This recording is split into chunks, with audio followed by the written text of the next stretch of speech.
ఉన్నతమైనటువంటి కృపను బట్టి గడిచినటువంటి గడిచినటువంటి ఆరాధన దినానికి ఆత్మవరాల్లో నుండి 11 ఆత్మవరాలు మనం పూర్తి చేసుకోవడానికి దేవుడు తగినటువంటి అత్యున్నతమైనటువంటి కృపని, అనుమతిని, సహాయాన్ని మనందరూ కూడా అనుగ్రహించారు. ఆత్మ ఫలాల్ని పరిశీలించుకున్నాం. ఆత్మ ఫలాల తర్వాత ఆత్మవరాల్లో నుండి 11 ఆత్మవరాలు, దేవుడిచ్చేటువంటి వరాలు, మనకు కావాలి అని అనుకుంటే లభించేటువంటివి, అనుగ్రహించబడేటువంటివి కాదు, కానీ దేవుడు ఇవ్వాలి అని అనుకుంటే ఇవ్వబడేటువంటి వాటిని వరాలు. అందుకే వాటికి ఉన్నటువంటి మరొక పేరే కృపా వరములు అనేటువంటి పేరు కూడా దానికి పెట్టబడతా ఉంది. 11 ఈ రోజున 12వ కృపావరాన్ని జ్ఞాపకం చేసుకోవడానికి నేనైతే ప్రయత్నం అయితే చేస్తాను. చాలామంది నేను ఈరోజు మాట్లాడబోయేటువంటి కృపావరాన్ని బట్టి అది ఒక పర్సనల్ లైఫ్కి సంబంధించిందే కదా అని అనుకుంటారు, కానీ వాస్తవానికి అది కూడా ఒక వరమే అనే విషయాన్ని నేను గమనించుకోవడానికి కొంత ఆలస్యం అయితే అయింది. అయితే వాక్యానికి ముందుగా మీకు ఒక డిస్క్లైమర్ ఇస్తాను, దయించి గమనించుకోండి. ఎవరిని ఉద్దేశించి మాట్లాడేటువంటి సందేశం కాదు ఇది. రెండవదిగా ఎవరో కూడా పెడార్థాలు పెట్టడానికి వీల్లేనటువంటి సందేశంగా కూడా నేను కోరుకుంటా ఉన్నాను.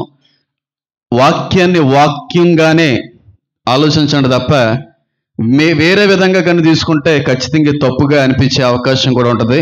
కాబట్టి ఇది ఎప్పుడూ కూడా ఆత్మానుసారంగా చదివితేనే అర్థం తప్ప అక్షరానుసారమైన రీతిలో చదివినంతకాలం కూడా వాక్యం ఎప్పటికీ కూడా అర్థం కాదు. ఆత్మదేవుడు రాయించినటువంటి మాటల్లో ఆత్మకు అర్థం అవ్వాలంటే ఆత్మానుసారమైన రీతిలో చదవాలి. అక్షరానుసారమైన రీతిలో చదివినంతకాలం కూడా వాక్యం మనకు తప్పుగా అర్థమయ్యేటువంటి అవకాశం ఉంది. కనుక దయించి వాక్యం మొదలయ్యేటువంటి సమయం మొదలు ఆఖరి క్షణం వరకు కూడా దయించి చాలా జాగ్రత్తగా మీరందరూ కూడా వాక్యాన్ని పరిశీలించి ధ్యానించుకోవాల్సిందిగా నేను కోరుకుంటున్నాను. అలాగని చెప్పి ఈ వాక్యం చెప్తున్నప్పుడు కొంతమంది తల్లిదండ్రులు బాధపడవచ్చు. ముందుగానే చెప్తున్నా, కొంతమంది పిల్లలకి చాలా మంచిగా చెప్పారంటే అని అనిపించవచ్చు. అలాగే కొన్నిసార్లు కొన్ని మాటలను బట్టి తల్లిదండ్రులుగా సంతోషించవచ్చు, పిల్లలుగా బాధపడేటువంటి అవకాశం కూడా ఉంది. కనుక దయించి గమనించుకోండి. వాక్యాన్ని వాక్యంగా మాత్రమే చూద్దాం, ఆత్మానుసారంగా మాత్రమే ధ్యానిద్దాం, ఆత్మానుసారమైనటువంటి రీతిలోనే మనం దాన్ని అనువదించుకోవడానికి కూడా ప్రయత్నం అయితే చేస్తాం. ఈ రోజున 12వ వరం పేరే చాలా ఉన్నాయి. దాన్ని మాట్లాడుకుంటే అసలు వరం యొక్క విశిష్టత ఏంటంటే ఒంటరిగా మిగిలిపోవుట, పెండ్లి చేసుకోకుండా నిలిచిపోవడం కూడా ఒక వరమే. అందుకే అన్నాను, కొంచెం కాంట్రవర్షియల్ మ్యాటర్ అయినప్పుడు కూడా మీరు ఆలోచించవలసిందని ముందుగానే చెప్పాను. పెళ్లి చేసుకోకుండా పవిత్రంగా పరిశుద్ధంగా నిలిచిపోవటం కూడా దేవుడిచ్చేటువంటి వరమే. గిఫ్ట్ ఆఫ్ సెలిబసీ అని పిలుస్తూ ఉంటారు. అయితే దీన్ని చాలామంది పర్సనల్గా తీసుకుంటారు. నేను దాన్ని పర్సనల్గా తీసుకోను. అది ఖచ్చితంగా వరమై ఉంటుందని చెప్పి మీ అందరి ముందు కూడా ఆధారాలను ఉంచడానికి ప్రయత్నం అయితే చేస్తాను. ఈ వరం ఉంటే పెళ్లి చేసుకోకుండా జీవితాంతము కూడా ఒంటరిగా పరిశుద్ధంగా నిలిచిపోతారు. ఈ వరం ఎక్కడుందనంటే 1 కొరింథీయులకు రాసినటువంటి పత్రిక 7వ అధ్యాయానికని ప్రధానమైన ప్రాముఖ్యమైనటువంటి అంశంగా మనం తీసుకున్నట్టయితే అక్కడ ఒక చక్కటి మాట కనబడతా ఉంది. త్వరగా పరిశీలించడానికి ప్రయత్నం అయితే చేద్దాం. మళ్ళీ చెప్తున్నాను చూడండి, వాక్యాన్ని ఆది నుండి అంతం వరకు జాగ్రత్తగా మీరు పరిశీలిస్తే మీ అందరికీ అర్థమయ్యే రీతిలో నేను బోధించడానికి ప్రయత్నిస్తాను దేవుని యొక్క సహాయంతో. ఒకవేళ మీరు కానీ బుర్రలు ఎక్కడికి వెళ్ళి అనుకోండి, ఖచ్చితంగా వాక్యం తప్పుగా అర్థం చేసుకునే అవకాశం ఉంది. కాబట్టి ఈ విషయాన్ని గమనించుకుని ధ్యానించడానికి ప్రయత్నిద్దాం. పెళ్లి చేసుకోకుండా నిలిచిపోవడం అనేటువంటిది కూడా వరమే. నిలిచిపోవడం అనేటువంటిది కూడా ఒక వరమే అని అనడానికి కొన్ని ఆధారాలు మీ అందరి ముందు కూడా పెట్టడానికి ప్రయత్నం అయితే చేస్తాను. 1 కొరింథీయులకు రాసినటువంటి పత్రిక 7వ అధ్యాయము ఫస్ట్ సెంటెన్స్ ఒకటి చదివితే నీకు అర్థమైపోతుంది, కానీ తర్వాత సెంటెన్స్ని కూడా చదవడానికి ప్రయత్నం అయితే చేద్దాం. మీరు వ్రాసిన వాటి విషయము స్త్రీని ముట్టకుండుట ఎవరికి మేలంట? స్త్రీకి మేలా? ఎవరికి మేలు? పురుషునికే మేలు. అయినను జారత్వములు జరుగుచున్నందున ప్రతివానికి సొంత భార్య ఉండవలను. అలాగుననే భార్య భర్తకును వారి వారి ధర్మములు నడపవలను. భర్తకే గాని భార్యకు తన దేహము పైన అధికారము లేదు. అలాగున భార్యకే గాని భర్తకు తన దేహం పైన అధికారము లేదు. ప్రార్థన చేయుటకు మీకు అవకాశము కలుగునట్లు కొంతకాలం వరకు ఉభయముల సమత చొప్పుననే తప్ప ఒకరినొకరు ఎడబాయికుడి. మీరు మనస్సు లేకపోయినప్పుడు సాతాను మిమ్మల్ని శోధింపకుండానట్లు తిరిగి కలుసుకునుడి. ఇది నా హితోపదేశమే గాని ఆజ్ఞ కాదు. మళ్ళీ చెప్తున్నా చూడండి, ఆజ్ఞ కాదు. మనుష్యులందరూ నావలే ఉండగోరుచున్నాను. అయినను ఒకడు విధమునను మరొక విధమునను ప్రతి మనుష్యుడు తనకున్న కృపావరమును దేవుని వలన పొంది ఉన్నాను. ఏ వరం అంటది? కృపావరము. దానిపైన పౌలు మాట్లాడుతూ ఉన్నాడు, అయినను మీరందరూ కూడా నావలే ఉండగోరుచున్నాను. ఆయన మీకు మాట చెప్పాలి ఏంటంటే, అందరి వల్ల కాదు, దేవుడు అది కృపావరంగా ఇస్తేనే తప్ప నాలా నిలవడం అనేది కూడా చాలా కష్టతరమైనటువంటి విషయం అని ఆయన చెప్పకనే చెప్తా ఉన్నారు. ఏ వరం అంటది? కృపావరము. బైబిల్లో ఎక్కడా కూడా పౌలు గారి పెళ్లి చేసుకున్నట్టు కానీ పెళ్లి చేసుకోలేనట్టు కానీ ఎక్కడ ఆధారం అనేది లేదు. కానీ ఫస్ట్ నుంచి మాట్లాడుతున్న మాట ఏంటంటే, పురుషుడు స్త్రీని ముట్టకుండుట మేలు అని మాట్లాడుతూ ఉపవాసం గురించి, భార్య భర్తల యొక్క ఎడబాటు గురించి, డివోర్స్ గురించి మాట్లాడుతూ ఆయన చివరికి వచ్చే సమయానికి ఆయన మాట్లాడిన మాట ఏంటంటే చాలా క్లియర్గా మాట్లాడుతూ ఉన్నాడు, అది దేవుడిచ్చు కృపావరము మాత్రమే. స్త్రీని ముట్టకుండా ఉండాలి అన్నా, పెళ్లి చేసుకోకుండా ఉండాలి అన్నా, ఒంటరిగా దేవుని కొరకు పరిశుద్ధంగా పవిత్రంగా నిలిచిపోవాలన్నా సరే అది మనిషి వల్ల సాధ్యమయ్యేటువంటి విషయం కాదు. కానీ దేవుడు తన కృప చొప్పున వరం ఇస్తే తప్ప నావలే మీరు నిలవడం అనేటువంటిది కూడా చాలా కష్టతరమైనటువంటి విషయము అని చెప్పి ఆయన మాట్లాడుతూ ఉన్నాడు. కాబట్టి దీన్ని చాలా భాషల్లో, గ్రీకు, హిబ్రూల్లో మాట్లాడుకోవలసినంత అవసరం లేదు. కానీ ఒక సింగిల్ ఇంగ్లీష్ వర్డ్లో కానీ మనం పరిశీలిస్తే సెలిబసీ అంటాం. గిఫ్ట్ ఆఫ్ సెలిబసీ, పెండ్లి ఆడకుండా నిలిచిపోవట, వివాహం ఆడకుండా బ్రతుకుట, ఒంటరిగా తన జీవితాన్ని కొనసాగించుట అని అనేక అర్థాలు ఇచ్చేటువంటి ఒక అద్భుతమైనటువంటి పదమే ఈ పదం. కాబట్టి ఇది అందరిలో ఉండేది కాదు. దేవుడు ఒకవేళ ఎవరినైనా సరే ఈ వరంతో నింపితే వాళ్ళు పెండ్లి చేసుకోనప్పటికీ కూడా జీవితాంతము ఏ పాపము చేయకుండా దేవుడి కొరకు నిలబడగలరు. ఇది దేవుడిచ్చేవారు. అదేంటంటే పాస్టర్ గారు అలా మాట్లాడుతున్నారండి? వివాహం అన్నిటికంటే కూడా ఘనమైనదినేమో వాక్యం సెలవిస్తా ఉందండి. దేవుడు జతపరుచు వారిని నరును వేరుపరచకూడదనేమో వాక్యం సెలవిస్తా ఉంది. మళ్ళీ ఇక్కడికి వచ్చేటప్పటికేమో పురుషుడే ఉన్నవాడు స్త్రీని ముట్టకూడదని మాట్లాడుతుంది అని అంటే, నేను అదే చెప్తున్నాను కదా, వాక్యానుసారంగా ఆత్మానుసారంగా చదివితే అర్థమవుద్ది. అక్షరానుసారంగా చదివితేనే ఆ తీవ్రమైన ఇబ్బందులు పాలయ్యే పరిస్థితి వస్తుంది. యేసుక్రీస్తు ప్రభు వారి వివాహం ఆడినట్టు ఎక్కడన్నా చరిత్రలో ఉందా? నిజంగా ఖచ్చితంగా ప్రతి మనిషి కూడా పెళ్లి చేసుకోవలసిన అవసరత ఉన్నది అన్న ఎడల యేసుక్రీస్తు ప్రభు వారు కూడా ఏం చేయాలి?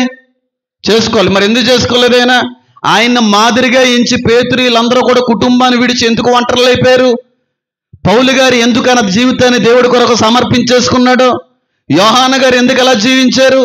బాప్తీసు ఇచ్చి యోహాను ఎందుకు ఒంటరిగా బ్రతికాడు అంటే అది దేవుడిచ్చు వరము. అలా బ్రతకడం కూడా దేవుడు మెచ్చేటువంటి విషయం. మళ్ళీ చెప్తున్నాను చూడండి, దేవుడు పెట్టిన క్రమమే వివాహం.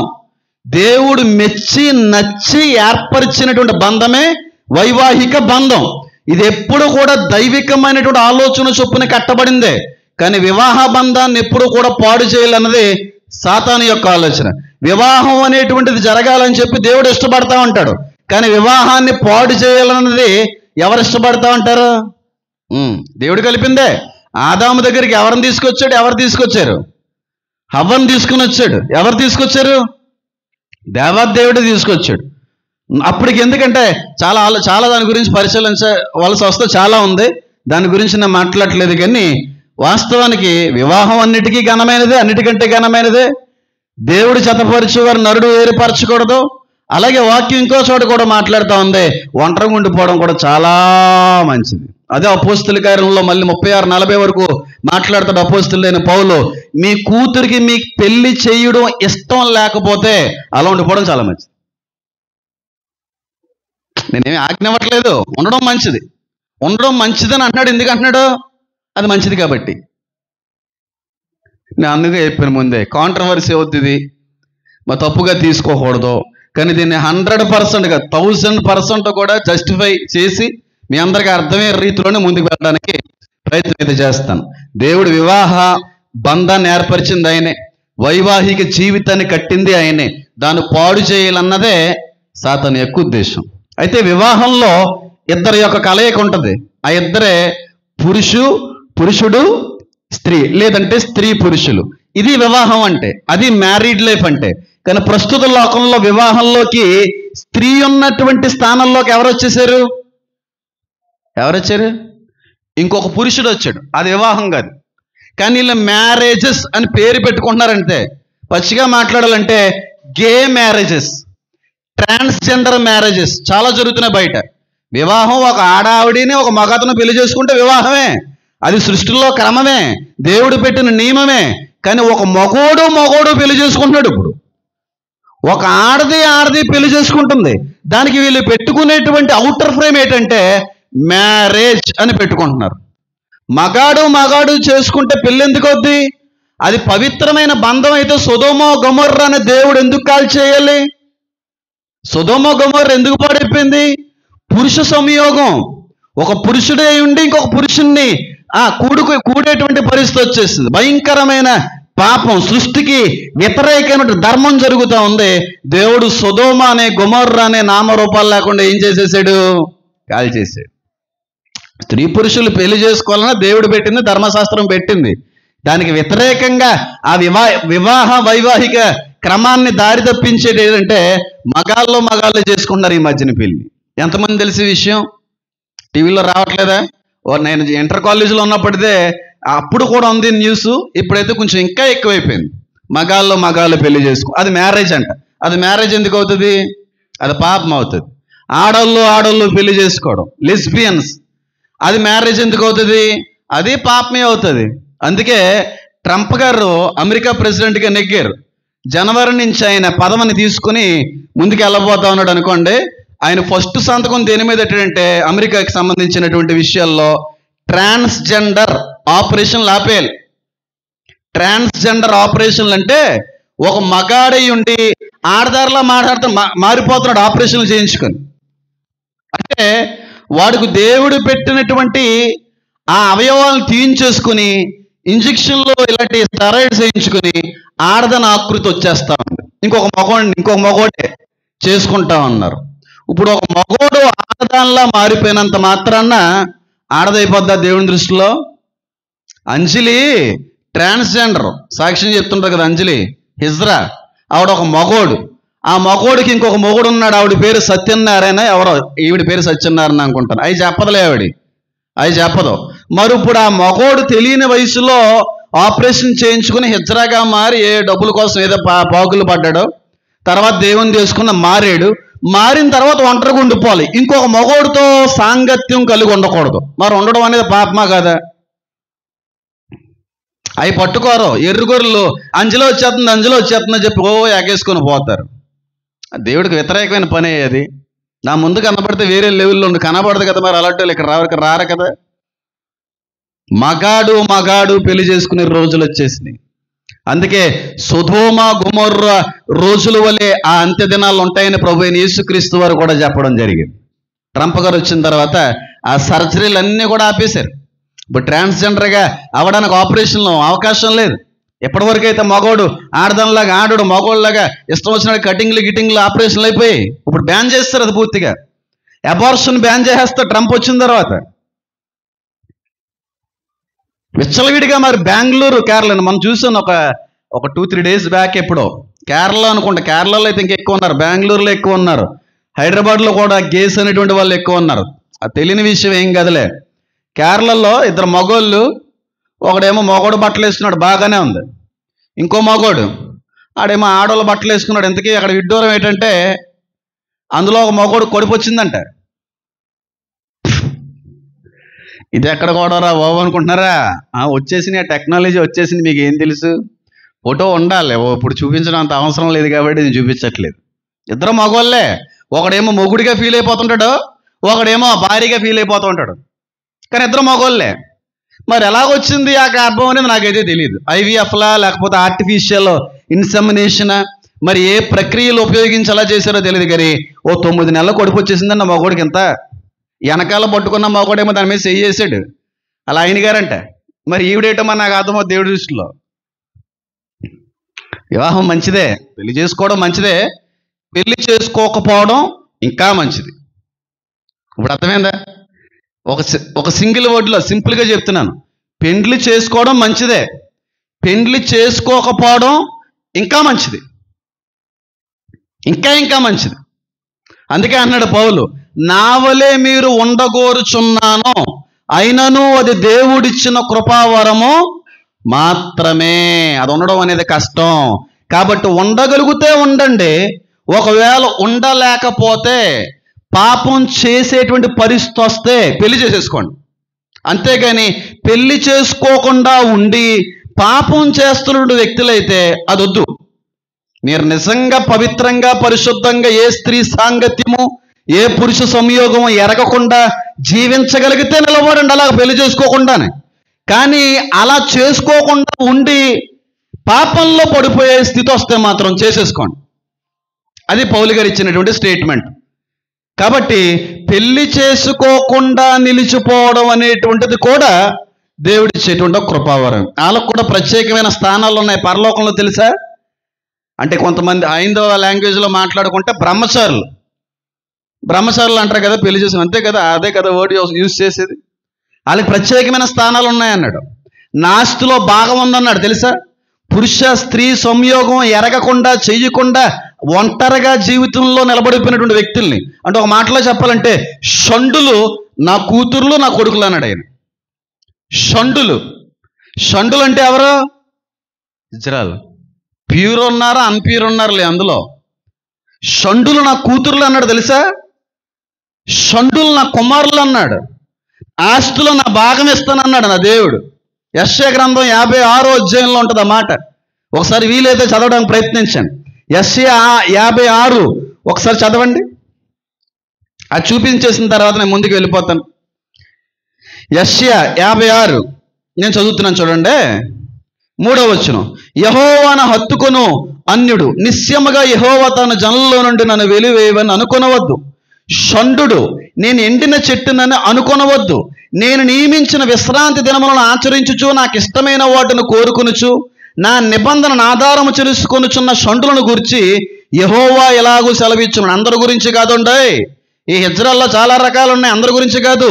నా ఆజ్ఞను ఆచరిస్తూ ఉన్నటువంటి వ్యక్తుల గురించి మాట్లాడుతున్నాడు. నా నిబంధనను ఆధారము చేసుకొనుచున్న షండులను గురించి యెహోవా ఎలా సెలవిచ్చుచున్నాడు, నా ఇంటన నా ప్రాకారముల్లోనూ ఒక భాగమును వారికి ఇస్తాను, నా ఆస్తిలో సగం వాళ్ళకి ఇస్తాను, ఒక భాగాన్ని ఇస్తాను షండులకి. పైగా వాళ్ళు ఏమని పిలిచారు తెలుసా? కొడుకుళ్ళు కూతుళ్ళు అని అనిపించుకున్నట్టు కంటే శ్రేష్టమైన పేరు వారికి పెట్టుచున్నాను అంటున్నాడు. నా కొడుకులు నా కూతుర్లు అని అనిపించగలిగే అంతకంటే పెద్ద పేరు ఇస్తున్నాను వాళ్ళకి నేను. కానీ మనం వాళ్ళని ఎలా చూస్తాం? షండుల్ని, ఇజ్రాయెల్ని ఎలా చూస్తాం? చాలా చీపిగా చూస్తాం. అంటే ఇందులో చాలా రకాలైనటువంటి షండులు ఉన్నారండి, చాలా రకాలైనటువంటి కేటగిరీస్ ఉన్నాయి. మళ్ళీ జాగ్రత్త. అందుకే మత్తయి సువార్తలో ప్రభువైన యేసుక్రీస్తు వారు షండుల గురించినటువంటి కేటగిరీస్ని వివరించడానికి ప్రయత్నిస్తాడు. మత్తయి 19వ అధ్యాయం ఇందాక చదువుకున్న భాగంలో షండులకి దేవుని యొక్క రాజ్యంలో స్థానం చాలా గొప్పగా ఉంటుంది. ఈ పురుష స్త్రీ సంయోగం ఎరగకుండా అలా మారిపోయినటువంటి వ్యక్తులకి దేవుడు నా కూతుళ్ళు నా కొడుకులని పిలుస్తున్నాడు. నా కూతుర్లు నా కొడుకులను పిలుస్తున్నాడు ఆయన. నాకు ఎక్కడ రోడ్డు మీద ట్రావెలింగ్లో ఉన్న ఇజ్రాయెల్ కనబడ్డారు అనుకోండి, కారు ఆపి వాక్యం చెప్పాలనిపిస్తూ ఉంటుంది. నేను రాత్రి మీద మొన్న రాత్రి వచ్చేస్తున్నాను, చీకటి అయిపోయింది, ఫుల్ బిజీ ట్రావెలింగ్లో ఉన్నాను నేను. అప్పుడు రాత్రి మీద మంచి చీర కొట్టుకుని అక్కడ అచ్చంపేట నిలబడింది ప్రసన్న, వెళ్ళి కొంచెంసేపు మాట్లాడొస్తాను. ఇంకా నేను బాబాయ్ నువ్వు వెళ్ళావు కానీ నాయనోయ్ నువ్వు వెళ్ళకనాయన ఈ టైంలో వెళ్ళకూడదు నువ్వు అక్కడికి అంటే ఆవిడ ఉద్దేశం ఏంటంటే చూసే వాళ్ళు బాగోదు ఫస్ట్ ఆఫ్ ఆల్. ఎందుకంటే వాళ్ళ ముందు ఒక పరాయి మగోడు వచ్చి నిలబడి మాట్లాడుతున్నాడు అంటేనే చాలా తప్పుగా అర్థం చేసుకుంటారు. రెండవదిగా మనం మాట్లాడే వరకు కూడా వాళ్ళు వినిపించుకోకుండా ఏదన్నా కొంచెం తొందర పెట్టినా సరే తొందర పెడతారు. ఎందుకంటే వాళ్ళు కొంచెం తొందర మనుషులలో. ఏ ప్రశ్న అవునా కదా, దెక్కబోయావు నువ్వు దిగేవు కనుకన్నారంటే అయ్యి బాబు ఎందుకైతేనని చెప్పి. వెలుగులో అయితే చాలాసార్లు మాట్లాడుతుంటాం, డబ్బులు ఇచ్చి మంది మాట్లాడమ్మా నా చర్చి అడ్రస్ ఇది ప్రార్థన చేసుకోండి. వెళ్తుంటాం చర్చికి వెళ్తుంటాం సార్ మేము అంటూ ఉంటారు. మామూలు ఈ ఆశలన్నీ వేస్తూ ఉంటారు. షండులు అంటే దేవుడు చాలా ప్రత్యేకంగా చూస్తున్నాడు. దేవుని యొక్క రాజ్యంలో ప్రత్యేకమైన స్థానం ఇస్తానన్నాడు. నా కూతుళ్ళు నా కొడుకుల కంటే కూడా గొప్ప పేరు వారికి పెట్టుచున్నాను అన్నాడు. ప్రకటన గ్రంథంలో కూడా అంటాడు, ఏ స్త్రీ సాంగత్యమో ఎరగినటువంటి వారిని అందరినీ కూడా వచ్చు సమయంలో ప్రత్యేకంగా నేను తీసుకుని వస్తానంటాడు ఆయన. అది వరం. అది దీని గురించే ప్రభువైన యేసుక్రీస్తు వారు మత్తయి 19లో మాట్లాడతారు. ఈ షండుల్లో ఈ నపుంసకుల్లో 3 రకాలు ఉన్నారు. ఈ 3 రకాలలో ఒక రకం ఉంది చూడండి. ఆ రకం కలిగినటువంటి వ్యక్తులే ఈ వరం పొందుకున్నవారు, అందరూ కాదు. అన్ని విధాలుగా తీసుకుంటే వాక్యం తేడా కూడా అది. నిజమైనటువంటి కృపావరం పొందుకున్నటువంటి నపుంసకుడు ఎలా ఉంటాడనేది చెప్తాను. 3 నపుంసకుల గురించి మాట్లాడాడు. ఒకసారి చదవండి మత్తయి సువార్త 19వ అధ్యాయం ఒకసారి చదివేసి ముందుకు వెళ్ళిపోదాం మనం. 11వ వచ్చి చదవండి సార్. తల్లి గర్భము నుండి అందుకు ఆయన మాట్లాడండి. ఆయన అనుగ్రహం అక్కడి నుంచి చదవండి సార్.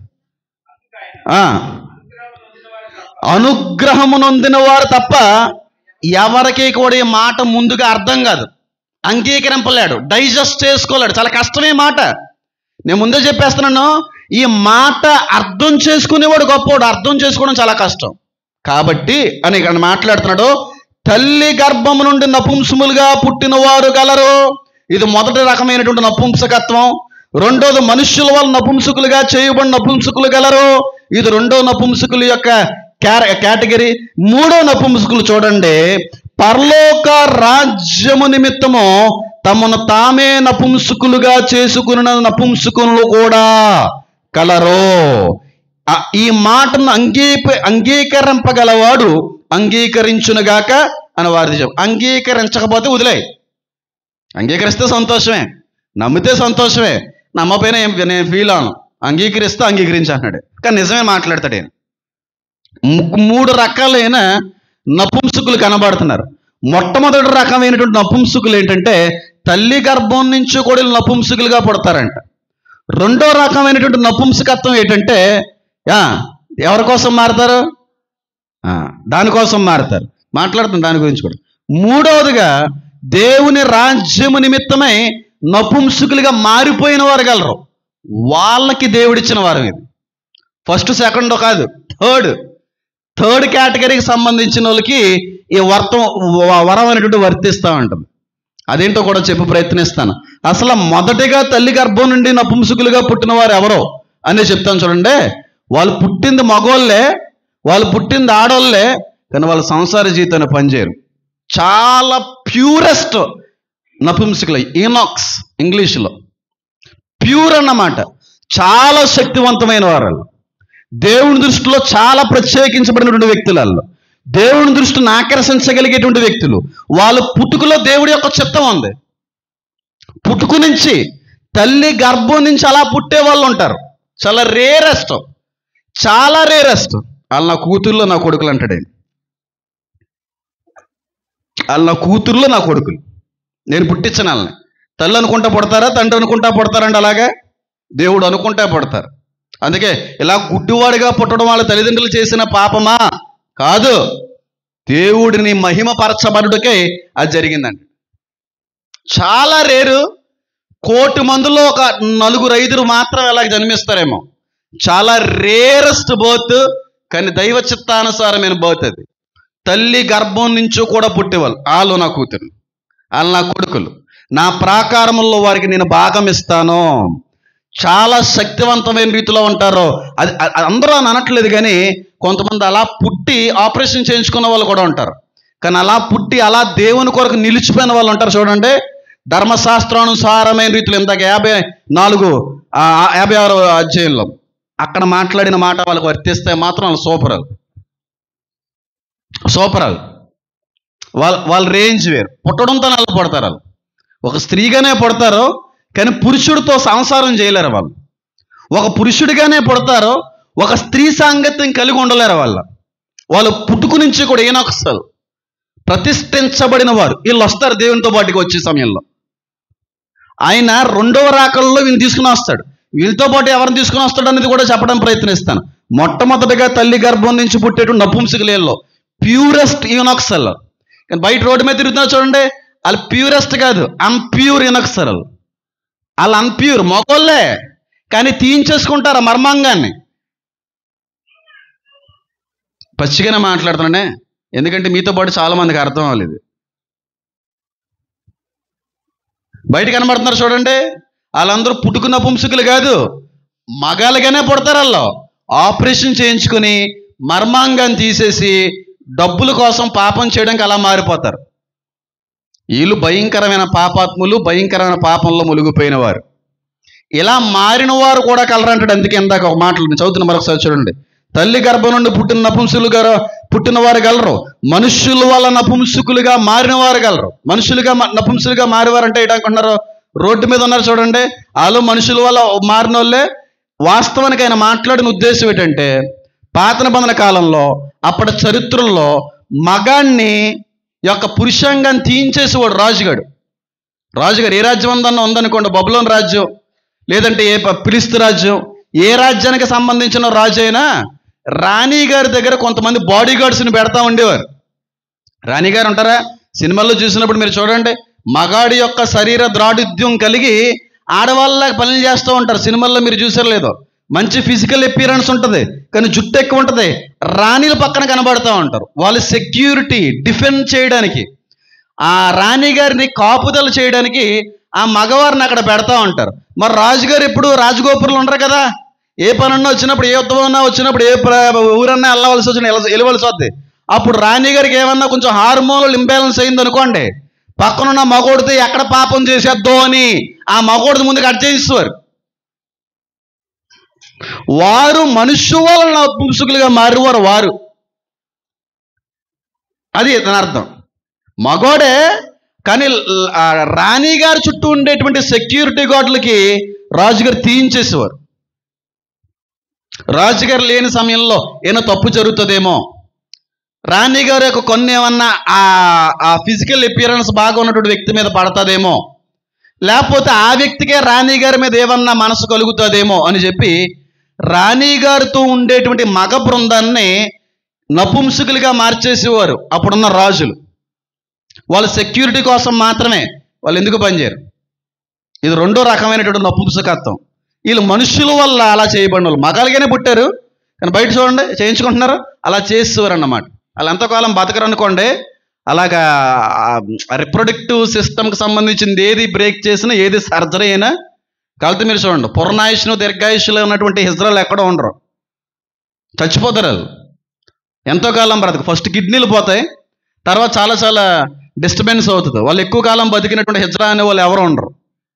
పైగా నీ శరీరం నా ఆలయాన్ని పాడు చేస్తున్నాడు, నేనేం చేస్తాను అన్నాడు.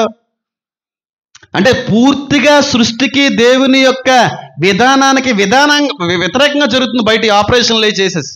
చాలా పెద్ద పాపం అది, చాలా పెద్ద పాపం. పైగా దేవుడు ఏమంటాడంటే, ఒక మగవాడు ఉండి ఆడవాళ్ళ యొక్క వస్త్రాలు ఏం చేయకూడదు, వస్త్రాలు వేసుకోవద్దు అనుకున్నాడు అంటున్నాడు ఆయన. ఒక స్త్రీ ఏమో పురుషుడి యొక్క వస్త్రం ధరించకూడదని ఉంది అక్కడ. మరలాంటిది ఏకంగా జెండరే మార్చేస్తారంట. అది ఇంకెంత పాపమో చూడండి. వస్త్రమే, బట్టే మారకూడదు, అలాంటిది జెండర్ మారిపోతుంది. అంటే మార్చేసినంత మాత్రం మారిపోదేమిని, దేవుడు ఎలా పుట్టించాడో ఆ దేవుడి దృష్టిలో అలాగే ఉన్నారు వాళ్ళు. మనుషుల వల్ల నపుంసకులుగా మారిపోయిన వారు కూడా ఉన్నారు. వీళ్ళు ఎవరంటే రాజుల మూలంగా, ఇప్పుడు ఉన్నటువంటి రోజుల్లో డబ్బుల కోసం మారిపోయేటువంటి వ్యక్తులు. వీళ్ళు మనుషుల వల్ల మారిపోయేటువంటి వారు. వాళ్ళు దేవుడిని తెలుసుకొని, దేవుడి దగ్గర క్షమాపణలు పొందుకొని, వాళ్ళ ఆ కార్యక్రమం చేయడం గల కారణాన్ని విడిచిపెట్టి పరిశుద్ధంగా బతుకుతే వాళ్ళని క్షమిస్తాడు దేవుడు. కానీ అదే విధంగా వెళ్ళిపోయి కావాలని తెలుసు కూడా ఈ ఆపరేషన్లు చేయించుకుని, మర్మాంగాలు తీయించేసుకుని, సృష్టి యొక్క ధర్మానికి వ్యతిరేకంగా చేయించేసి, దేవుడు పుట్టించినటువంటి వ్యక్తిని మార్చేయడానికి ప్రయత్నిస్తారు చూడండి, వాళ్ళకి క్షమాపణ ఉండదు. ఎందుకంటే నా కూతుళ్ళను నా కొడుకులను పిలవాలనుకున్న వారిని నువ్వు మార్చావు కనుక. ఎండిన చెట్టు అనుకోవద్దు అంటున్నాడు ఆయన, చూసారా? ఎందుకు పనిచేయని వ్యక్తిని నేను, ఎవరికే పనిచేయని వ్యక్తిని నేను, సంసార జీవితానికి పనిచేయని వ్యక్తిని అని చెప్పి ఎండిపోయిన దానా అని అనుకోవద్దు. నా ఆస్తులు నీకు బాగా ఇస్తున్నాను. ఎంత అద్భుతమైన స్థానం ఉంటుందంటే ఎవరికి లేదండి, ప్రవక్తలకు లేదు, సేవకులకు లేదు, కానీ పుట్టుకు నపుంసకులకు ఇచ్చాడు దేవుడు. అది ఒకసారి చదవండి ఆ మాట, ఎంత నాకు చాలా ఇష్టం ఆ మాట. ఇంకొకసారి చదవండి ఇన్స్టాగ్రామ్ చూడండి. ఇక నిశ్చయంగా యెహోవా తన జనుల్లో నుండి వెలివేయనని అనుకోనవద్దు, కానీ మనం వెలివేస్తాం వాళ్ళని. వాళ్ళు చిన్న చూపు చూస్తూ ఉంటాం, వాళ్ళు అదొక రకంగా చూస్తుంటారు, వాళ్ళు ఒక శాపగ్రస్తమైన వ్యక్తులుగా చూస్తూ ఉంటాం. కానీ దేవుడు వెలివేయలేదంట, దేవుడు ప్రతిష్ఠించుకున్నాడు వాళ్ళని. పుట్టుక నపుంసకులు, రేరెస్ట్ మోస్ట్ పవర్ఫుల్ బీయింగ్స్. వాళ్ళు ప్రార్థన చేస్తే ఆకాశ వాకినులు తెరవాలి, అంత ప్రత్యేకమైన రీతిలో వాళ్ళు వాడబడుతూ ఉంటారు. రెండవదిగా మనుషులు వాళ్ళ నపుంసకులుగా మారిపోయిన వాళ్ళు. మూడో రకమైన నపుంసకులు ఉన్నారు చూడండి, దేవుని రాజ్యము నిమిత్తమైన నపుంసకులుగా మారిపోయిన ఉన్నారు చూడండి. వాళ్ళు ఎవరంటే ఇప్పుడు మాట్లాడుకున్న వరం వాళ్ళకి సంబంధించిన వర్తించేటువంటి విషయం. అది దేవుని కొరకు నపుంసకులుగా మారిపోయిన వాళ్ళు ఎవరంటే, పుట్టినోడు మగోడు చేసే పనులన్నీ చేయగలడు. స్త్రీ మీద వ్యామోహం కలుగుతూ ఉంటుంది, కోరికలు కలుగుతూ ఉంటాయి. స్త్రీతో ఏ విధమైన సంబంధం పెట్టుకోవాలన్న ఆలోచన కూడా వాళ్ళకు ఉంటుంది. మగోడికి స్త్రీ మీద, స్త్రీకి మగాడి మీద. కానీ ఒక మగాడై ఉండి ఆడంగి దానిలో బతుకుతారు. వాళ్ళు దేవుని రాజ్యము నిమిత్తమైన నపుంసకులుగా మారిపోయినారు. పురుషుడే మగాడే అన్ని అవయవాలు పనిచేస్తుంటాయి, కానీ ఏ అవయవాలు కూడా పని చెయ్యట్లేదు అన్నట్టుగా మారిపోతారు. వాళ్ళు అంత ఆత్మీయంగా ఎదిగిపోతారు. వాళ్ళు ఇంక ఏ విధమైన సెక్షువల్ డిజైర్స్ వాళ్ళకి రావు, కామ వికారమైన కోరికలు వాళ్ళలో పుట్టవు. ఒక ఆడదానితో పాపం చేయాలి, శారీరకంగా కలవాలి అనే ఆలోచన చచ్చిపోతారు వాళ్ళకి. వాళ్ళు అలా మారిపోవడానికి కారణం ఈ వారం అందరూ అలా మారలేరు అంటాడు. అందుకే పౌలు దేవుని రాజ్యము నిమిత్తమై నపుంసకులుగా మారిపోయిన వాళ్ళు. ఒక ఆడవిడే అన్ని విధాలుగా అవయవాలు అన్నీ పనిచేస్తున్నాయి, కానీ సెక్షువల్ లైఫ్కి దూరం అయిపోతారు. వాళ్ళు తప్పు అనుకుంటారు, కాదా వరం అది. వాళ్ళు ఉండగలరు, సెక్షువల్ లైఫ్ లేకుండా కూడా ఉండగలరు. ఒక స్త్రీ పురుషుడితో కలవకుండా కూడా పవిత్రంగా జీవించగలరు. ఒక పురుషుడై ఉండి ఒక ఆడదాని యొక్క సాంగత్యం కలిగి ఉండకుండా కూడా ఏ పాపం చేయకుండా నిలవగలరు. ఈ వరం అంటే ఉప్పు కారం అన్ని మళ్ళాగే తింటారు. వాళ్ళు అన్ని మామూలుగానే ఉంటాయి, కానీ మగాడి ఉండి ఆడంగ దానిలో బతుకుతాడు. అది దేవుడిచ్చేవారు, అది కావాలి. అది ఉన్నదనుకో అలాగే నువ్వు ఫ్లో అయిపో. కానీ అలా ఉందాము అని చెప్పి ఉండి ఒకవేళ ఉండకుండా పాపం చేయాలనుకుంటే అన్నీ మూసుకొని పెళ్లి చేసుకో. అది దేవుడు చెప్పి. కోరికలు పుట్టట్లేదు, కోరికలు రావట్లేదు, కోరికలు చంపేసుకున్నాం, పూర్తిగా దేవుళ్ళలో నడిచేస్తున్నాం, ఉండిపోలాగా. కానీ ఏదో ఒక రోజున మళ్ళీ కోరికలు మొదలై మళ్ళీ సాతాను పెట్టిన శోధనలో పడిపోవడం కంటే వివాహం ఆడటం మంచిది అన్నాడు. ఒరే నాకు భాషల వరం కావాలి, అద్భుతాలు చేసే వరం కావాలి, స్వస్థత వరం కావాలని అడుగుతారు కదరా. ఈ వరం అడగండారా దమ్ముంటే మగోళ్ళరా, అడగండారా. ఇలా అడుగుతారు నువ్వరే అడగండి. ఇది చాలా మంచిదిరా. ఇది ఎందుకు అడగరా బాబు, ఇది అడగండి దమ్ముంటే. మీకు విషయం తెలుసా, కెమెరా ముందు ధైర్యంగా డైరెక్ట్గా మాట్లాడుతున్నాను. నేను అడుగుతాను, నపుంసకుడిగా మారిపోవాలన్నది మీ కొరకు నేను అడుగుతాను. బైబిల్ పట్టుకొని చెప్తాను. నా పూర్వీకుల్లో ఒక వ్యక్తి మారింది, అది నాకు ఆధారం. ఇది అడగండి. తిమ్మతమలు ఎక్కువైపోతున్నాయి, కంట్రోల్ చేసుకోలేము అంటున్నారు కదా. మరి వారం అడగండి, అన్ని కంట్రోల్లోకి వచ్చేస్తాయి. ఒకవేళ దేవుడి చిత్తం మీద ఇచ్చేస్తాడు. కొంతమంది వరం అనేటువంటి దేవుడు పెట్టాడు ఇచ్చాడనే విషయం తెలియక చాలామందిని పెళ్లి కోసం ఫోర్స్ చేస్తూ ఉంటారు. పెళ్లి చేసుకుంటావా లేదా, పెళ్ళి ఎప్పుడు చేసుకుంటావు, పెళ్ళి అవ్వకపోతే ఎలాగా, వాళ్ళు అడుగుతున్నారు ఇల్లు అడుగుతున్నారు. కొంతమందిని దేవుడు అలా ప్రతిష్ఠించుకుంటాడో, ఏర్పరచుకుంటాడో.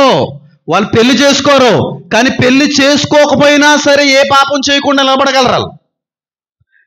పెళ్లి చేసుకోకుండా నిలబడ్డం అనేది కూడా ఒక వరమే. నమ్మరా? అదే ఒకసారి చదవండి, ఒకసారి అందులో 36 నుంచి ఉంటుంది అనుకుంటా. ఒకసారి చదవండి. 1 కొరింథీయులకు రాసిన పత్రిక. కూతురు గురించి మాట్లాడతాడు అక్కడ. 36వ వచనం ఇదే. అయితే ఒకను కుమార్తెకి ఈడు మించిపోయిన ఎడల, ఆమెకు వివాహం చేయవలసి వచ్చిన ఎడల, ఆమెకు వివాహం చేయకపోవటం యోగ్యమైనదని కాదని ఒకడు తలంచిన ఎడల, అతడు తనకి ఇష్టము చొప్పున పెండ్లి చేయవచ్చును. అందులో పాపమే లేదు. పెళ్లి చేయాలనుకుంటే చేసేసుకో, చేయాలనుకుంటే వయసు దాటిపోయింది అనుకుంటే ఆమె పెండ్లి చేసుకునవచ్చు. ఎవడైనా తన కుమార్తెకు పెండ్లి చేసుకున్న అవసరం చదువుతున్నాను అక్కడనే. అతడు తన ఇష్టము చొప్పున పెండ్లి చేయవచ్చును, అందులో పాపము లేదు. ఆమె పెండ్లి చేసుకునవచ్చును.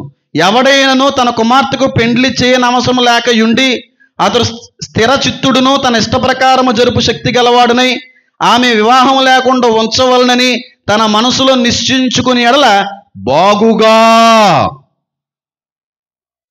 నా కూతురికి పెళ్లి చేయకుండా ఇలాగే నా దేవుడు కొరకు నిలబెడేద్దాం అని అనుకుంటే చాలా మంచి పని చేస్తున్నాం అన్నాడు ఆయన. నేను అంటలేదురా, నేను అందుకే నా కాంట్రవర్సీ చేయకండి. ఇది రేరెస్ట్ గిఫ్టే, అది చాలా రేరెస్ట్, చాలా గొప్ప గిఫ్ట్ అది. ఈ విషయం తెలియక పెళ్లి చేసుకుంటావా లేదా, పెళ్లి చేసుకుంటావా లేదా, పెళ్లి చేసుకుంటావా లేదా, వాళ్ళు అడుగుతున్నారు, వీళ్ళు అడుగుతున్నారు. అసలు చేసుకోకూడదనేమో వాళ్ళు ఫిక్స్ అయ్యారు. వరం అలాంటిది అది. ఈ వరం తెలియక నరుడు ఒంటరిగా ఉండుట మేలు కాదన్నాడు కదా దేవుడు అంటారు కొంతమంది. నీ బొందేం కాదు, నీకు వాక్యం ఎంత వచ్చేమో నాకు అంత ఇచ్చాడు దేవుడు. నరుడు ఒంటరిగా ఉండుటగా మంచిది కాదంట. ఇదేంటి మరి, తండ్రి ఉండి కూతురికి పెళ్లి చేయకుండా ఉంచాలనుకుంటున్నాం అంటే ఇక చాలా మంచి ఆలోచన చేస్తున్నామని అర్థం అంట. బలవంతంగా పెళ్లిళ్ళు చేయకూడదండి. పెళ్లి చేసుకోవాలన్న ఆలోచన పిల్లలకి కలుగుతేనే చెయ్యండి. చేసుకోవాలనిపించట్లేదు అనుకుంటే ఆపేయండి. ఇష్టానుసారంగా ఇష్టపూర్వకంగా జరిగించే బంధాలు నిలబడతాయి. దేవుడిచ్చిన వరాన్ని కాదని ఒకవేళ చేస్తే ఆ ఒక్కరిది వేరేగా ఉంటుంది. కొంతమందికి ఇస్తాడు గిఫ్ట్, అది పెంట్ల మీద ఉండదు. వాళ్ళకి పెళ్లి చేసుకోవాలన్న ఆలోచన ఉండదు. ఇలాగే ఉండిపోతాను, ఒంటరిగానే ఉండిపోతాను, జీవితాంతం ఉండగలను నేను అనేటువంటి ఒక స్టేజ్కి వచ్చేస్తారు. ఎవరు అడుగుతారు రే గిఫ్ట్ ఎవరన్నా? ఎవరు అడగండి రా ప్లీజ్ రా, ఏరే ఇది అడగరేరా, ఈ అడగరేండి, ఈ ఎందుకు అడగరు? ప్రభువా నాకు పాటలు పాడే వరం ఇవ్వా, ప్రభువా నాకు స్వస్థత వరం, ఈ ఎందుకు నపుంసులుగా మారిపోయే వరం ఇవ్వండి ఆయన నన్ను అడుగుతున్నాను. ఆయన మగవాడినే, 2 పిల్లలకి అన్నాను నేను, కానీ ఉండగలను. ఆ స్టేజ్కి వెళ్ళాలి. ఆ వరం ఉంటే అవుతుంది. అది ఇస్తాడు. నాకైతే ఈ వరం ఇప్పటికి లేదు. ఎందుకంటే ఉండుంటే పెళ్లి చేసుకోకుండా ఉంది కదా, ఉండలేకపోయాను, చేసేసుకున్నాను. ఫ్రాంక్గా మాట్లాడుతున్నాను. కష్టం అనిపించింది, తప్పులేదు. కానీ ఉండగలిగితే మాత్రం వద్దు పెళ్ళి. ఉండగలిగితే మాత్రం పెళ్ళొద్దు. ఎందుకంటే మీ స్థానం చాలా గొప్పగా ఉంటుంది, చాలా ప్రత్యేకమైన స్థానం ఉంటుంది. 1000 ఏండ్ల పరిపాలనలో దేవునితో పాటు వీళ్ళు ప్రత్యేకంగా వెళ్తారన్నది బైబిల్లో. అందరం వెళ్తాం, కానీ వీళ్ళు ప్రత్యేకంగా హయ్యర్ క్యాటర్లో ఉంచుతారు దేవుడు వీళ్ళని. ఇది చాలామంది తెలియదండి. చాలామంది తెలియక పెళ్లి చేసుకో నేను చేసుకునే బాబు నా చేసుకోవాలని ఇదే బాబు అనేమి వరం అనిపిస్తూ ఉంటుంది. ఓ మాట చెప్తున్నాను చూడండి, ఎంత పెళ్లి చేసుకోకుండా ఉండిపోవాలన్నా ఉండలేం. దేవుడు ఒకవేళ ఎముకలో నుంచి ఒక ఎముకని తీసి జతపరిచేస్తే అది ఎవడో తప్పించలేడు. ఇప్పుడు కాకపోతే రేపన్న అయిపోద్ది పెళ్ళి. కానీ దేవుడి వరం ఇచ్చి ఒంటరిగానే ఉంచాలనుకుంటే నువ్వు ఎన్ని చేద్దామన్నా జరగదు. ఇప్పుడు చేసుకొని అంటున్న వ్యక్తులే రేపు చేసుకుంటారు. ఒకవేళ దేవుడి ఏర్పాటులో ఎముకలు తీయబడతాయి. భూ పునాదులు వెయ్యబడక మునిపే జత అనేటువంటి దేవుడు ఏర్పరిచాడు. ఎవరికి భార్య ఎవరికి భర్తను అప్పుడే నిర్ణయించేసాడంట. భూమికి ఇంకా పునాదులు లేకముందే.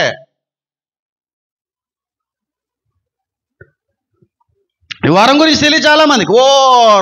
అంతే ఇంకా మాటలు చెప్పండి, రాడ్ వేస్తుంటారు, బుర్ర తినేస్తుంటారు కొంతమంది పిల్లల్ని. చచ్చిపోతున్నామే, మొఖం ఎత్తుకోలేకపోతున్నామే. ఇంట్లో వాళ్ళు సెంటింగ్ ఒకలా ఉంటుంది, ఇంట్లో వాళ్ళని ఊరుకుంటారు, కానీ బయట వాళ్ళు ఉంటారండి. ఏ అమ్మ చేసుకోవచ్చు కదా, అమ్మ ఎడుతుంది కదూ, నాన్నగారు ఫీల్ అవుతున్నారు కదూ, నరుడిగా ఒంటరిగా ఉండటం మేలు కాదని చెప్పి వాక్యం. అబ్బో, నువ్వు అక్షరానుసారంగా చదివినని చెప్పి అలాగే అర్థమవుతుంది నీకు. ఏదో అంటున్నారండి వెనకాల వాళ్ళు, మా కోసం మాట్లాడుతున్నారా? ఎంతమందికి అర్థమైంది? కొంతమంది పెళ్లి చేసుకునే బాబు అనేటువంటి పిల్లలకి భలే చెప్తున్నారు పాస్టర్ గారు అనుకుంటారు, కానీ వాళ్ళ తల్లిదండ్రులకు మాత్రం ఈడు మాత్రం మారడరా ఇంకా అన్నట్టు అనుకుంటారు. నువ్వు ఇంకా కానీ ఉన్న విషయం ఉన్నది ఉన్నట్టే మాట్లాడతాం. అందుకే నేను ఎవరికి నచ్చను, రాధా మనోహర్ దాస్ గారు తప్ప. ఆయన నేను చాలా ఇష్టం. నాన్న హేమంత్ అవి పిలుస్తారు, ఫోన్ చేస్తారు, ఆయన చాలా ఇష్టం. పిలుస్తాను ఒకసారి మీటింగ్ అయినా, అసలు ఫోన్ ఎత్తడండి ఆయన. మన రాజమండ్రి వెళ్ళినప్పుడు కనపడ్డాడు ప్లాట్ఫామ్ మీద, దిగిపోతాం అనుకున్నా, కానీ పెద్ద మ్యాటర్ వద్దని ఆగలేదు. సరే ఎక్కడికి వెళ్తున్నా వాక్యం. కాబట్టి దేవుడిచ్చిన వారం అది.